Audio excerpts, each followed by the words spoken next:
Mesdames et messieurs, bonsoir. Il est 20h sur ITV, c'est parti pour le journal. À la une de l'actualité, ce soir, éliminatoire de la Coupe du Monde 2026, le Sénégal affronte la Mauritanie depuis 19h. Score à la mi-temps, 1-0. Le Sénégal, leader du groupe B avec 21 points. À 2 longueurs du deuxième, la RDC 19 a besoin d'un seul point pour assurer une 4e qualification au mondial. Matam, plus précisément à Gandé, un quartier de Soubalo, le fleuve a envahi les habitations sur le long de la vallée du fleuve. Leurs espaces agricoles, enclos et toilettes sont occupés par les eaux. À suivre dans ce journal le reportage de notre correspondant permanent à Matam, Amadou Oumar Diallo. Une nouvelle ère s'ouvre dans la gestion de la commande publique au Sénégal. Un gain annuel estimé à 300 milliards de francs CFA par an. L'ARCOP a lancé aujourd'hui la plateforme de dématérialisation des procédures, un outil numérique qui permet plus de transparence, d'efficacité et d'économie pour l'État du Sénégal. Enfin, interdiction de circulation des chariots de vente et charrettes sur certains axes de Dakar, Mour, Kaolack et Saint-Louis. Ce sera à partir du 16 octobre prochain. La décision a été prise par le ministre de l'Intérieur et de la Sécurité publique. Qu'en pensent les Dakarois? La polémique enfle déjà. Voilà pour les titres. Dans un instant, le développement. Au Matam, plus précisément à Gandé, un quartier de Soubalo, le fleuve a envahi les habitations sur le long de la vallée du fleuve. Leurs espaces agricoles, enclos et toilettes sont occupés par les eaux. Certains ont même quitté leur domicile, mais la majorité est sur place. Face à cette situation, il interpelle l'État du Sénégal, n'est-ce pas, Amadou Martial? L'eau occupe tout le long des maisons du quartier de Gandé, dans le Grand Soubalo, des espaces où les habitants pratiquaient certaines activités agricoles englouties par les eaux du fleuve. Certaines toilettes sont devenues prisonnières des eaux vu leur position. Des enclos pris en otage à l'absence de leur bétail. Au regard de la situation, l'épure est sur le point de se reproduire. Les habitants de cette partie de Soubalo racontent leur calvaire. On vit une vie très vulnérable, très difficile. Il y a des eaux la nuit. La nuit, si tu dors vraiment, c'est à 0 pas de l'eau. Tu vois beaucoup de choses dans le fleuve, beaucoup de bruit. Tu ne dors pas en tout cas. Tu ne dors pas beaucoup. Nous sommes des familles vulnérables. On fait un cri de cœur de venir comment ils vont venir nous assister et voir comment nous vivons. Face à la montée des eaux du fleuve, ces habitants plongent dans une insécurité au quotidien. Il y a des moments dont on connaît, les ruptures, on les voit le jour. Mais la nuit, on entend beaucoup de bruit dans le fleuve. Actuellement, moi, là où je dors, ça ne fait même pas 2 mètres avec le fleuve. Donc, je dors jusqu'à 1h du matin, j'entends un gros bruit. Je me lève et je prends ma lumière pour essayer de voir. Mais je vois le fleuve avec le courant. Je ne peux pas voir ça strictement, mais je vois du courant, quelque chose de noir qui va. Mais je suis obligé de rester là où je dors. À Gandé, plusieurs habitations risquent de s'effondrer si la montée du fleuve continue à ce rythme. Certains occupants ont dû quitter leur domicile tandis que d'autres ne savent pas où aller. Face à une telle situation, aucune autorité ou personne de bonne volonté n'est venue à leur secours selon eux. Une situation que la population déplore.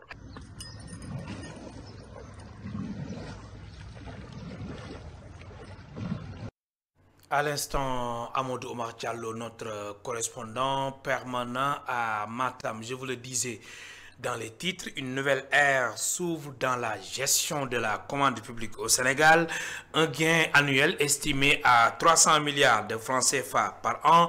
L'ARCOP, autorité de régulation de la commande publique, a lancé aujourd'hui la plateforme de dématérialisation des procédures, un outil numérique qui promet plus de transparence, d'efficacité et d'économie pour l'État. Elisabeth Grastine et Moussadia. La plateforme de dématérialisation des procédures de la commande publique au Sénégal présente de nombreux avantages, parmi lesquels un gain estimé à 300 milliards de francs CFA par an pour l'État du Sénégal. cette phase pilote, nous espérons, va donner les résultats escomptés, à savoir des résultats dans le domaine de la sécurisation des données, des résultats dans le domaine de la fiabilisation de l'information. Je ne parlerai pas d'économie budgétaire, comme l'a rappelé le directeur général ce matin, une économie qui tournerait autour de 300 milliards par année, mais de rapidité dans le traitement des procédures, mais également, cela contribue également à lutter contre la corruption. Du côté de la société civile, l'initiative est saluée et considérée comme un outil garantissant transparence et équité dans la passation des marchés publics. Pourquoi? Parce qu'on parle aujourd'hui de cybermarché public. Et quand on parle de ça, on pense aussi aux jeunes qui sont dans le numérique. Aujourd'hui, tout se fait dans le numérique. Et donc, nous pensons que non seulement il y a une importante économie qui sera réalisée, mais au-delà de ça, ça promeut davantage la transparence et l'équité. Le directeur général de l'ARCOP, autorité de régulation de la commande publique, a pour sa part rassuré sur la sécurité de la plateforme. Vous conviendrez avec moi qu'une œuvre technologique n'est jamais à l'abri d'attaques extérieures. Mais aujourd'hui, l'architecture a été configurée de manière à préserver au maximum notre plateforme. Maintenant, après, du point de vue de sa configuration externe, nous sommes dotés de licences, de certificats. Je rappelle que la plateforme est assise sur la technologie AWS. Et la technologie AWS a développé des certificats de sécurité qui sont de nature à protéger l'intégrité de la plateforme. La phase pilote, lancée ce jour, devrait durer au maximum 4 mois, période au terme de laquelle l'ensemble des données seront entièrement basculées sur la nouvelle plateforme, selon le Conseil de régulation. Interdiction de circulation des chariots de vente et charrettes sur certains axes de Dakar, Mour, Kaolack et Saint-Louis. Ce sera à partir du 16 octobre prochain. La décision a été prise par le ministre de l'Intérieur et de la Sécurité publique et cette mesure suscite déjà des réactions. La polémique enfle. Illustration dans ce reportage signé par Catherine Siganour et Cheikh Ahmed Tidiane Diouf. Une décision qui ne manquera pas de faire réagir. Dès le 16 octobre prochain, la circulation et le stationnement des chariots de vente de produits alimentaires seront proscrits dans les points stratégiques de certaines grandes villes. Une mesure prise par les autorités pour garantir l'ordre public et désengorger la circulation. Mais sur le terrain, cette décision suscite déjà la crainte de nombreux vendeurs ambulants, à l'image de cette commerçante qui propose des petits déjeuners dans les rues de Dakar. Bon, ça sera très difficile pour nous parce que on a fait les études, on a le bac, donc on est resté là à vendre dans la rue. Donc s'ils décident de nous faire interdire, donc ça ne sera pas facile pour nous parce qu'on n'a pas le choix. On est là pour travailler, pour gagner notre vie.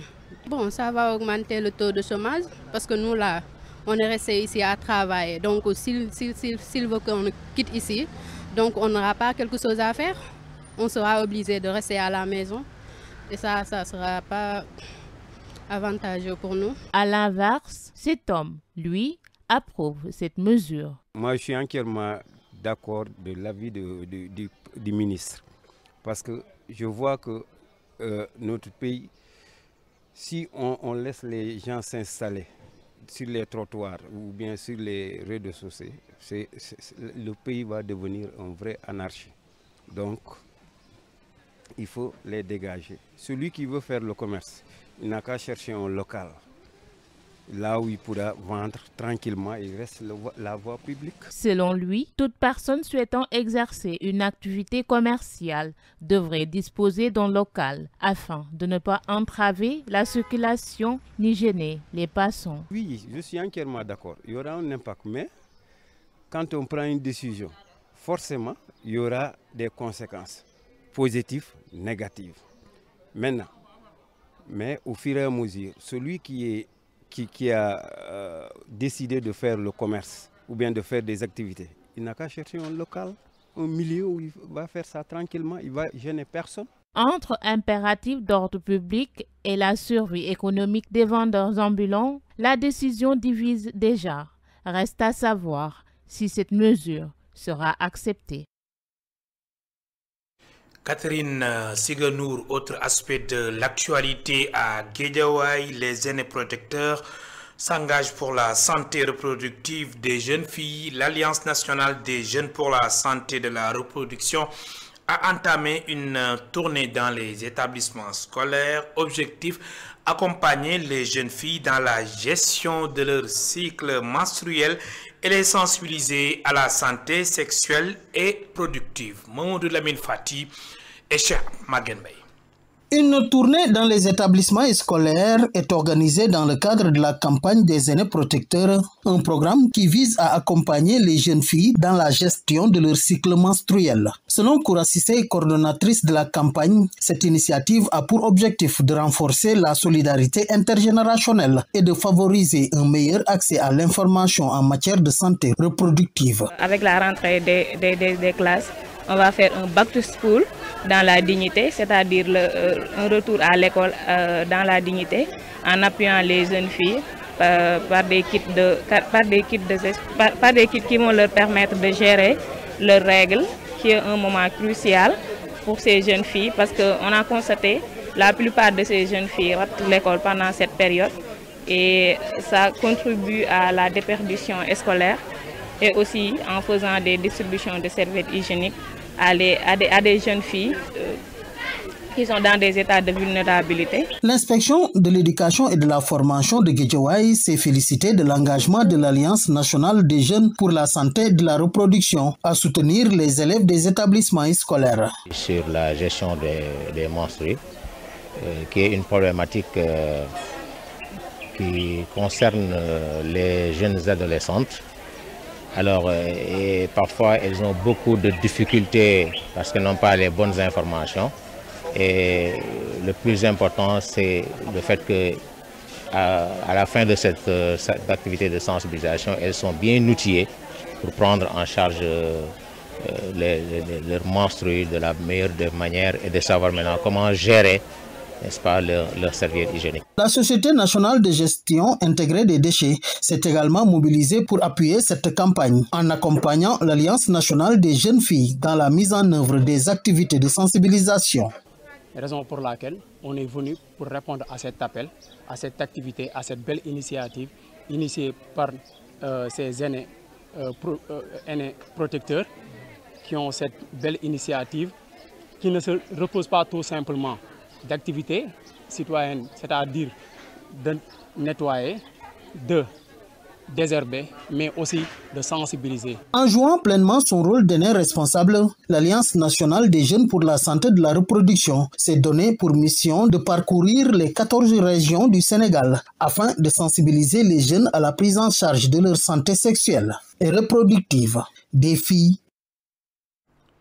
À l'instant, le compte-rendu de Mamadou Lamine Fati. À Kaolack, toutes les écoles de DIA sont dotées de fournitures. Le maire a débloqué au moins 10 millions de francs CFA. Tamsi Gueye invite les élèves qui sont toujours à la maison pour des questions de travaux champêtres de regagner les classes. Je vous propose de l'écouter.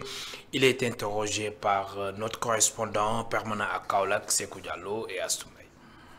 Nous avons mis à la disposition de l'ensemble des 19 écoles élémentaires que compte la commune des 2 cases des tout petits, mais aussi des 8 classes préparatoires, ainsi que nos 2 lycées et notre collège, le collège de Diokoul. Nous avons distribué globalement 24 150 cahiers, suivi de 20 300 bics, mais aussi de 350 rames de papier. Ça, c'est donc de façon ramassée les gros éléments. Mais À côté aussi, nous pouvons avoir donc des photocopieuses, de l'encre et tout le matériel dont l'élève et l'enseignant auraient besoin pour faire une bonne année scolaire. Et cette enveloppe est située à 10 millions. 10 millions, maintenant sur les 10 millions, conformément aux instructions des autorités, nous avons réservé les 20% au DARA. 30 ans d'engagement au service de la qualité et de la sécurité électrique, la promotion de la qualité des installations électriques intérieures, plus connues sous le nom de Prokelec, a célébré cette année 3 décennies d'existence. La structure réaffirme son ambition d'améliorer davantage les standards du secteur à travers des projets novateurs dont la création d'un laboratoire d'essai destiné à renforcer les compétences professionnelles. Le point avec Ndeye Alifal et Pape Mafalfal. Œuvrant pour la promotion de la qualité et de la sécurité des installations électriques intérieures, Prokelec, forte de ses 30 ans d'expérience dans la sensibilisation des professionnels, entend poursuivre ses actions afin de garantir des espaces où l'électricité rime avec fiabilité et sécurité. 30 ans, oui, effectivement, depuis 1995, Prokelec existe. Et voilà 30 ans que nous œuvrons pour la formation des artisans et des électriciens dans la sécurité publique, dans la sécurité électrique. 30 ans où nous intervenons dans la sensibilisation du public et du grand public pour que l'électricité ne soit pas un fléau, mais tout simplement un élément sûr au niveau des installations intérieures. Selon son directeur général, la Prokelec ambitionne de créer un laboratoire d'essai destiné à la formation et au renforcement des compétences des professionnels du secteur. Nous ambitionnons de mettre en place un laboratoire d'essai. Aujourd'hui, nous avons Cochiel qui s'occupe de l'installation intérieure, mais le matériel qui est installé au niveau de ces installations n'est pas aujourd'hui pris en charge. C'est là où nous aurons le maillot qui reste aujourd'hui au niveau de la sécurité électrique, et le laboratoire va permettre d'assurer la conformité, d'assurer la qualité, mais de faire en sorte que ce matériel doit assurer la sécurité au niveau des installations. Mais tout cela sera sous-tendu par un centre de formation d'excellence qui est en fait Prokelec Academy, où on va former, sensibiliser, renforcer les compétences des intervenants au niveau donc du secteur de l'électricité. Venu représenter le ministre de l'Énergie, du Pétrole et des Mines, la directrice générale des Énergies a réaffirmé l'engagement du ministère à accompagner la Prokelec dans la mise en œuvre de son projet de laboratoire. Nous avons tenu à venir donc manifester notre soutien et tout notre accompagnement donc à Prokelec, notamment par rapport à son projet très ambitieux qui porte sur le laboratoire national d'essai, donc qui sera une infrastructure vitale très importante, aussi bien pour la sécurité des installations que des usagers également. Créé en 1995, le programme de promotion de la qualité des installations électriques intérieures, Prokelec célèbre cette année ses 30 ans d'existence. L'événement est commémoré en marge de l'Assemblée générale de la FICIEL, prévue du 13 au 16 octobre à Dakar. Le CNP, Conseil national du patronat, organise les 16 et 17 octobre prochains les assises de l'entreprise, et dans un contexte de transformation numérique rapide, le Sénégal veut reprendre le contrôle de ses données. Le thème de cette édition met l'accent sur la souveraineté numérique, la protection des données et le développement des compétences locales. Je vous propose d'écouter les explications de Antoine Ngom. Il est le vice-président du CNP, Conseil national du patronat. Ses propos sont recueillis par Hadidjatou Sen et Barso. Le thème choisi parle d'économie compétitive, de croissance plus, ça parle de souveraineté, ça parle d'emploi durable. Donc c'est une thématique qui fait clairement écho au plan de résilience économique et sociale, qui fait écho à l'agenda de transformation 2050, Donc pendant ces assises 2025, on y parlera donc de ces aspects-là pour montrer que le secteur privé, c'est l'allié privilégié de l'État pour réussir la transformation économique qui est attendue pour le Sénégal dans le cadre de ces deux plans dont j'ai parlé. En tout état de cause, l'entreprise sénégalaise, le Conseil national du patronat, tout le secteur privé sénégalais est mobilisé pour donc accompagner cette transformation et a en fait le tissu d'entreprise qu'il faut pour cela, pour atteindre cette souveraineté, pour avoir cette économie compétitive dont on parle au niveau de l'agenda de transformation, mais également tous les aspects sociaux dont l'entreprise doit s'occuper. On va les aborder. On va aborder le capital humain avec donc la formation duale. On va aborder le bien-être au travail avec tout ce qui est IPM, santé au travail. Bignona a été le théâtre d'un événement marquant avec la tenue des journées d'excellence organisées par l'Union pour le développement national d'une coopérative. Cette manifestation a mis donc à l'honneur les GIE, groupements d'intérêt économique et les coopératives locales engagées dans la production et la transformation artisanale. Voici Mohamed Sambou, il est le président du parti politique Le Grand Mouvement La Relève et du consortium Convention des leaders pour un développement durable en Afrique. Il est interrogé par Hassan Ba et Daouda Sambou.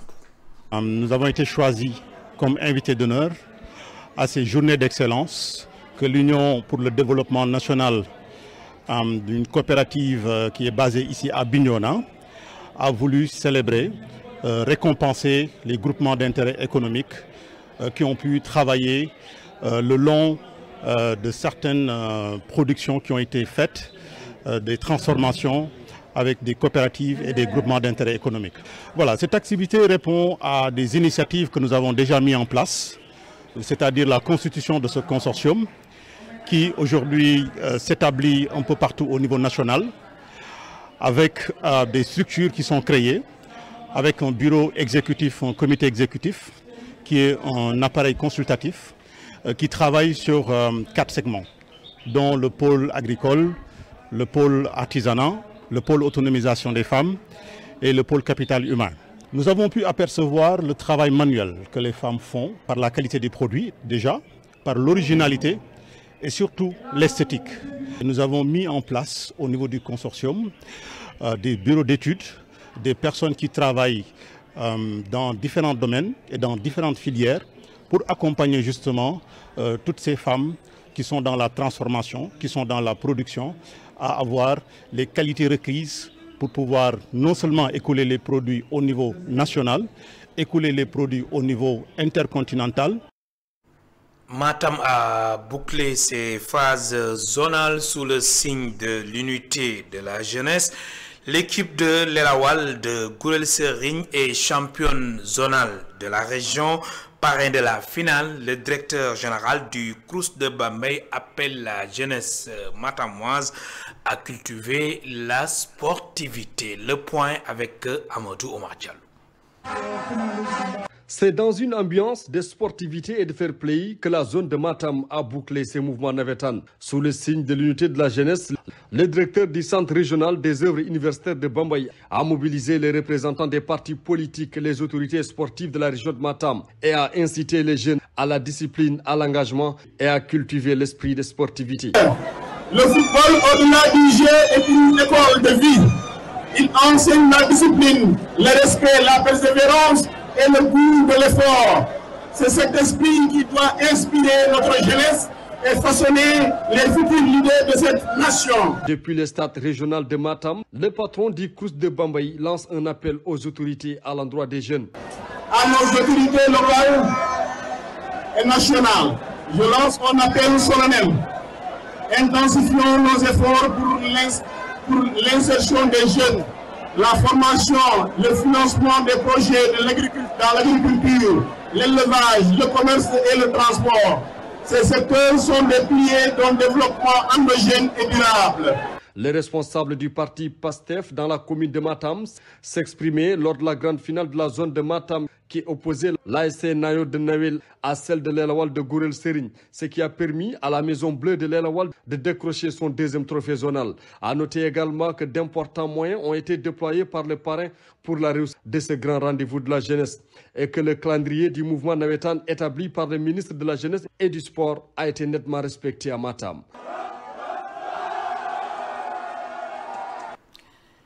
Éliminatoire de la Coupe du Monde 2026, le Sénégal affronte la Mauritanie depuis 19h avec l'ambition de valider sa qualification. Actuellement, le score, le Sénégal mène par 2-0, but inscrit par Sadio Mané. Nous jouons la 63e minute. Le Sénégal, leader du groupe B, avec 24 points pour le moment, a besoin d'un seul point pour assurer une 4e qualification au mondial, sa 3e consécutive. La titularisation du portier Mori Diaw et le retour de Papa Gueye dans l'entrejeu sont les deux changements notés dans le 11 de départ de l'équipe nationale du Sénégal. Ce match compte pour la 10e et dernière journée des éliminatoires du Mondial 2026 qui va se dérouler aux États-Unis, au Mexique et au Canada. Dans quelques instants, votre émission L'invité de la rédaction d'ITV reçoit ce soir Djibi Ndiaye. Il est le coordonnateur du NFA, Nouveau Front, Force Alternative, mouvement politique d'opposition. C'est la fin de ce rendez-vous avec l'actualité. Merci de nous avoir suivis. Bonsoir.